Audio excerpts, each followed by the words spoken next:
Hello everyone, I'm Kirk Andre Rubica along with my group mates Renny Hando, Milana Tuskegee. and we are so glad that you could join us today. We are very excited about today's topic, which is a research study titled A Phenomenology, Experiences, and Strategies of IT Graduates in Reinforcing Cybersecurity Practices. The purpose of our study is to investigate and comprehend the real-world experiences of recent IT graduates as they negotiate the challenges of cybersecurity in their line of work. To achieve our purpose, we conducted a survey to IT graduates, such as what is the demographic profile of the IT graduates and what are some of the code conduct that IT graduates follow, what particular methods and procedures do IT graduates apply to improve the cybersecurity in their organization, and what are the common cybersecurity vulnerabilities and challenges that IT graduates have identified? And for our methodology, this study used a qualitative research to investigate people's beliefs, experiences, attitudes, behavior, and interactions.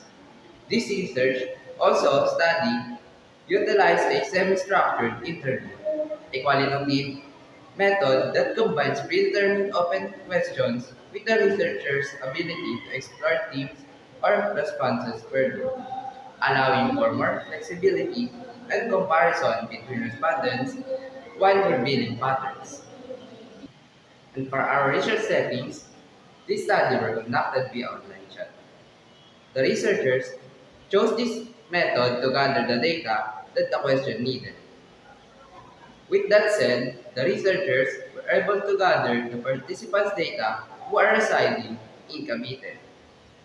Firstly, the researchers approached all participants, only IT graduates, by messaging them via online platforms to have a high chance of getting IT graduates who are willing to participate in the study.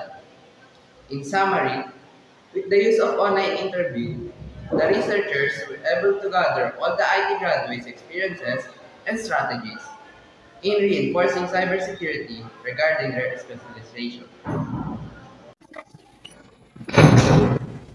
Conclusion and recommendation. Ethical hacking is the vital cybersecurity discipline utilizing skills to improve sensitive information and define against cyber threat.